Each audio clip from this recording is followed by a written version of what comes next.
안녕하세요 여러분. 오늘 하루도 믿음으로 살아낼 수 있는 여러분들 되기를 예수님의 이름으로 축복합니다. 오늘 본문은 사무엘상 14장인데요. 1절부터 23절까지 먼저 읽도록 하겠습니다. 하루는 사울의 아들 요나단이 자기의 무기를 든 소년에게 이르되 우리가 건너편 블렛 사람들의 부대로 건너가자 하고 그의 아버지에게는 아뢰지 아니하였더라. 사울이 기브와 변들이 미그론에 있는 석류나무 아래에 머물렀고 함께한 백성은 600명 가량이며 아이야는 에봇을 입고 거기 있었으니 그는 이가봇의 형제 아이도의 아들이요 비느하스의 손자여 실로에서 여호와의 제사장이 되었던 엘리의 증손이었더라. 백성은 요나단이 간 줄을 알지 못하니라. 요나단이 블렛 사람들에게로 건너가려 하는 어귀 사이 이쪽에는 험한 바위가 있고 저쪽에도 험한 바위가 있는데 하나 이름은 보세스요 하나 이름은 세네라. 한 바위는 북쪽에서 믹마스 앞에 일어섰고 하나는 남쪽에서 게바 앞에 일어섰더라. 요나단이 자기의 무기를 든 소년에게 이르되 우리가 이 할례받지 않은 자들에게로 건너가자. 여호와께서 우리를 위하여 일하실까 하노라. 여호와의 구원은 사람이 많고 적음에 달리지 아니하였느니라. 무기를 든 자가 그에게 이르되 당신의 마음에 있는 대로 다 행하여 앞서가소서 내가 당신과 마음을 같이하여 따르리이다. 요나단이 이르되 보라 우리가 그 사람들에게로 건너가서 그들에게 보이리니 그들이 만일 우리에게 이르기를 우리가 너희에게로 가기를 기다리라 하면 우리는 우리가 있는 곳에 가만히 있어서 그들에게로 올라가지 말 것이요 그들이 만일 말하기를 우리에게로 올라오라 하면 우리가 올라갈 것은 여호와께서 그들을 우리 손에 넘기셨으니 이것이 우리에게 표징이 되리라 하고 둘이 다 블렛 사람들에게 보임에 블렛 사람이 이르되 보라 히브리 사람이 그들이 숨었던 구멍에서 나온다 하고 그 부대 사람들이 요나단과 그의 무기를 든 자에게 이르되 우리에게로 올라오라 너희에게 보여줄 것이 있느니라 한지라. 요나단이 자기의 무기를 든 자에게 이르되 나를 따라 올라오라 여호와께서 그들을 이스라엘의 손에 넘기셨느니라 하고 요나단이 손발로 기어 올라갔고 그 무기를 든 자도 따랐더라. 블렛 사람들이 요나단 앞에서 엎드러지매 무기를 든 자가 따라가며 죽였으니 요나단과 그 무기를 든 자가 반나절 가리 땅 안에서 처음으로 쳐 죽인 자가 20명 가량이라. 들에 있는 진영과 모든 백성들이 공포에 떨었고 부대와 노략군들도 떨었으며 땅도 진동하였으니 이는 큰 떨림이었더라. 베냐민 기브아에 있는 사람 사울의 파수꾼이 바라본즉 허다한 블렛 사람들이 무너져 이리저리 흩어지더라. 사울이 자기와 함께한 백성에게 이르되 우리에게서 누가 나갔는지 점호하여 보라 하여 점호한즉 요나단과 그의 무기를 든 자가 없어졌더라. 사울이 아히야에게 이르되 하나님의 궤를 이리로 가져오라 하니 그때 하나님의 궤가 이스라엘 자손과 함께 있음이니라.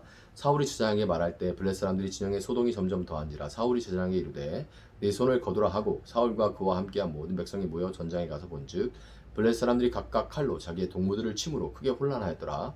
전에 블렛 사람들과 함께하던 히브리 사람이 사방에서 블렛 사람들과 함께 진영에 들어왔더니 그들이 돌이켜 사울과 요나단과 함께한 이스라엘 사람들과 합하였고 에브라임 산지에 숨었던 이스라엘 모든 사람도 블렛 사람들이 도망함을 듣고 싸우러 나와서 그들을 추격하더라. 여호와께서 그날에 이스라엘을 구원하심으로 전쟁이 베다웬을 지나니라. 아멘. 자, 우리는 사무엘상 13장에서 자신을 택해서 왕으로 세워주시고 암몬이라는 자기의 힘으로는 절대로 이길 수 없는 강적을 물리쳐 주신 하나님이 하나님이 자신을 떠나는 것보다 자기 주위의 사람들이 자신을 떠나는 것을 더 크고 무겁게 여기는 사울의 모습을 볼 수가 있었습니다.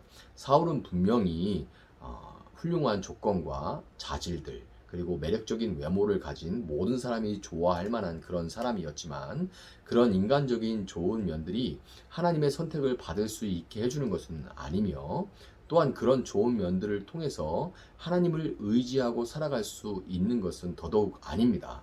자신의 힘으로 스스로 설 수 있다고 생각하고 자신이 가진 강점들에 자부심을 가진 사람일수록 그 강점들로 인해서 하나님을 의지하지 않는 교만에 빠지거나 아니면 누군가 자신이 가진 강점이라고 생각하는 것들에 있어서 더 뛰어난 모습을 보이는 누군가가 있다면 또 그것 때문에 열등감에 빠져서 시기와 질투를 하는 그런 상태에 빠지기가 참 쉬워요. 사울은 인간적으로 워낙 강점이 많았기 때문에 왕의 왕이신 하나님을 외면하고 해를 거듭할수록 스스로 왕으로서 자신의 역량과 또한 자신을 왕으로 따르는 사람들의 숫자, 즉 이 자신의 세력을 더욱 중요시하고 그것에 천착하게 되어갔습니다. 오늘 본문에는 이런 사울의 모습을 극적으로 부각시켜주는 한 명의 인물이 등장하는데요. 바로 사울의 아들인 요나단입니다. 하루는 이 블레셋과의 전투 중에 사울의 아들 요나단은 자신의 병기를 든 사람에게 골짜기 건너편 언덕에 자리 잡고 진을 치고 있는 이 블레셋의 군대로 부대로 건너가 보자는 담대한 도전을 했습니다. 본문 2절과 3절을 보면 당시 사울은 600명 가량의 병력을 소유하고 있었고 에봇을 입고 그와 하나님 사이에 서서 제사를 드리는 제사장 아이야 역시 사울과 함께 그곳에 있었습니다. 18절에는 심지어 블레셋에서 스스로 이스라엘 땅으로 돌아온 살아계신 하나님의 언약궤 역시 그곳에 있었다는 기록이 있는데요. 그러니까 사울은 지금 하나님이 그와 함께 하신다는 것을 상징하는 그 언약궤라는 증거와 그를 위해 기도하는 이 제사장, 자기를 위해 제사 드려주는 제사장, 그리고 심지어 그와 함께 싸워줄 사람들, 병사들이 있는데도 불구하고 하나님에 대한 믿음이 없었기 때문에 왕으로서 백성들이 고통을 겪고 있음에도 불구하고 블레셋과의 싸움에 나서지 못하고 망설이며 눈치 보며 시간만 보내고 있었던 겁니다. 그렇다면 이 사울이 믿고 있었던 것은 무엇일까요? 사울이 믿고 있었던 것은 더 많은 숫자가, 더 큰 힘이 승리를 보장한다는 겁니다. 세상적인 관점에서 이 사울의 믿음은 결코 틀린 게 아니죠.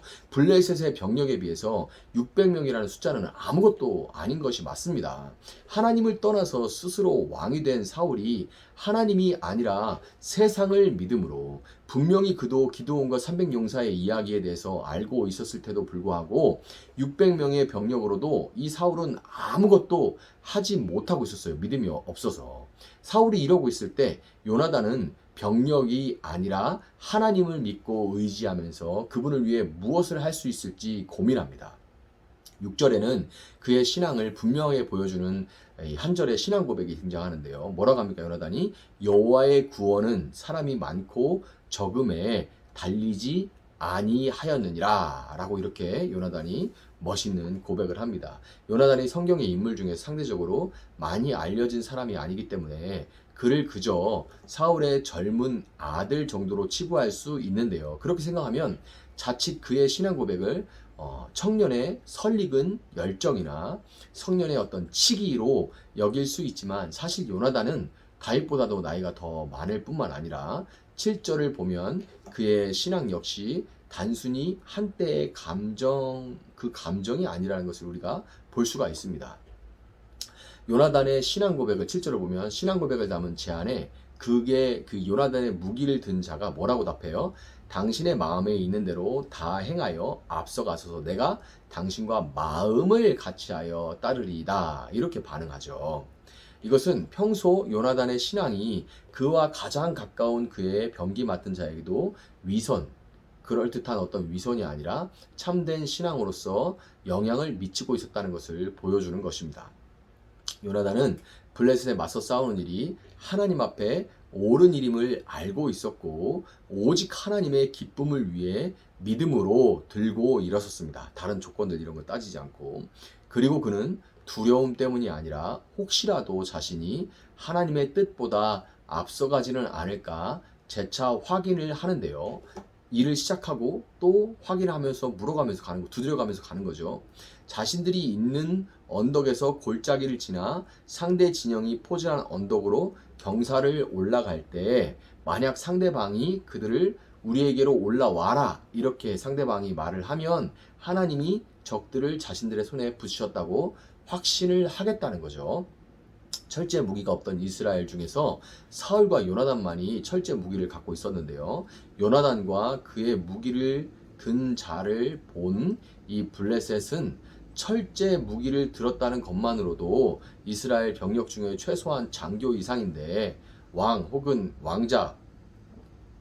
왕자이거나 아니라도 최소한 아주 고위 장교일 텐데 그러면 빨리 이제 죽여야죠. 전쟁이 빨리 끝나려면. 그리고 또 지금 이제 이쪽 골짜기, 이쪽 언덕 있고 골짜기가 있어서 여기서 지금 이쪽으로 건너가면서 이제 손발을 사용해서 기어 올라간다고 돼 있죠. 블레셋은 여기 있는 거예요. 이러면 병법의 기본 중에 기본이 높은 곳에 위치한 사람이 유리하다는 겁니다. 여기서 활을 쏘던 창을 던지던 아니면 큰 돌을 굴리던 금방 적을 제압할 수가 있죠. 그런데 이런 이점들을 두고서 이 블레셋이 뭐라고 합니까? 이리로 올라오라. 우리가 뭐 보여줄 게 있다. 이렇게 얘기를 합니다. 참 놀라운 일이죠.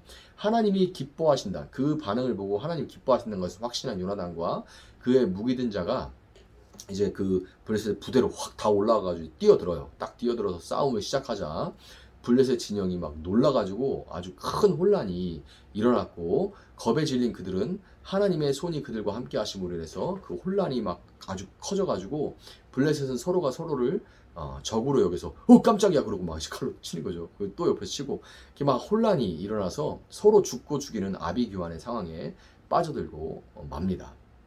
요나단과 그의 무기든 자라는 이 단 두 사람을 통해 하나님이 일하심을 보게 되자 블레셋에 투항해서 동지를 향해 칼끝을 세웠던 이스라엘 병사들이 돌이켜 칼끝을 다시금 적들을 향해서 세우게 됐고, 두려워서 산속 깊이 숨었던 사람들도 용기를 내서 속속 싸움에 동참했습니다. 여러분, 믿음이라는 것은 세상의 조건이 아니라 하나님만을 바라고 그분을 기쁘시게 할 것이 무엇인지 시험하여 보는 겁니다. 아무것도 하지 않으면 하나님이 무엇을 기뻐하시는지조차도 도무지 알 수가 없는 거예요. 물론 우리가 먼저 하나님과 깊이 교제하면서 그분의 뜻을 구하는 것이 선행돼야 되는 것은 맞지만, 하나님의 때를 기다리면서 하나님의 때가 있겠지 이런 말들 참 좋은 말이에요. 어떤 면에서 좋은 말이지만 그런 말을 하면서도 불구하고 아무것도 해보지 않는 사람들은 많은 경우 사울과 같이 사실은 그 마음의 깊은 곳에 세상의 조건에 매여 있는 사람인 경우가 참 많이 있습니다. 하나님이 기쁘시게 할 것이 무엇인지 시험하는 가운데 우리는 요나단처럼 하나님이 주시는 확신을 얻어갈 수 있고요. 믿음으로 일어난 그 모습을 통해 주저하던 사람들이 용기를 내서 함께 일어나 하나님의 일에 동참하게 되는 겁니다. 여러분, 교회가 하나님 중심이냐 사람 중심이냐는 목회자를 비롯한 교회 구성원들의 믿음의 근거가 하나님이 함께 하시는 건지 아니면 어떤 교회의 크기와 숫자에 있는지를 통해 결정이 납니다. 저도 전에는 이 숫자에 매이지 말라, 교회는 이제 숫자가 중요한 것이 아니다, 이런 얘기들을 이빠른 소리라고 하죠. 그 이빠른 소리를 참 쉽게 했어요. 그렇지만 막상 개척 교회를 담임하고 나니까 그 말이 참 쉽지 않은 말이라는 것을 실감하고 있습니다. 그러면서 왜 선교사 때 많은 교회들을 그렇게 방문할 때 그 교회들이 많이 했던 말들이, 더 해야 되는데, 성사님 더 섬겨야 되는데, 좀 더 커지면, 조금 더 사람이 모이면, 지금 하는 건축이 끝나면, 온전히 자립만 하면 지역 사회를 위해서, 선교지를 위해서 뭔가 더 하겠다, 그렇게 말들을 했는지가 이제 실감이 갑니다. 교회가 외형적으로 아무리 커도 여러분, 사울과 같다면 아무것도 할 수가 없고, 상대적으로 작아도 두세 명이 진정 예수님의 이름으로 모인다면 함께 하시는 하나님으로 인해서 놀라운 일들을 행할 수가 있습니다. 여러분의 신앙이, 또한 우리 교회의 걸음이 한결같이 요나단과 그와 마음을 합한 이 무기든 자와 같기를 소망하면서, 오늘도 여호와의 구원은 사람이 많고 적음에, 나의 잘나고 못남에, 나의 어떤 자격과 조건에 달리지 않았다고 선포하면서 담대하게 믿음으로 살아갈 수 있는 여러분들이 될 수 있기를 예수님의 이름으로 축복합니다. 잠시 기도하겠습니다. 사랑하시는 하나님, 감사합니다. 오늘 하루 또 붙들고 살아갈 수 있는 말씀을 허락하여 주시니 감사합니다. 저희가 참으로 믿음으로 먼저 하나님 앞에 기도하며 묻게 하시고, 그것이 옳은 것이라는 확신이 있을 때에는 주저하지 않고 하나님을 기쁘시게 할 것이 무엇인지 시험하여 볼 수 있는 저희들의 담대한 믿음이 될 수 있도록, 살아있는 믿음이 될 수 있게 하셔서, 그 믿음이 하나님을 위해 무언가를 하면서 하나님 주시는 확신을 경험하며 그 가운데서 하나님 그 믿음으로 행했을 때에 하나님께서 행하시는 놀라운 일을 보며 우리의 믿음이 더욱더 성장하는 그런 믿음의 선순환이 일어날 수 있는 우리 교회요, 또 우리 각자가 될 수 있도록 하나님 함께하여 주시기를 원합니다. 감사하며 예수님의 이름으로 기도합니다. 아멘. 오늘 주신 말씀 붙들고 계속해서 기도합니다.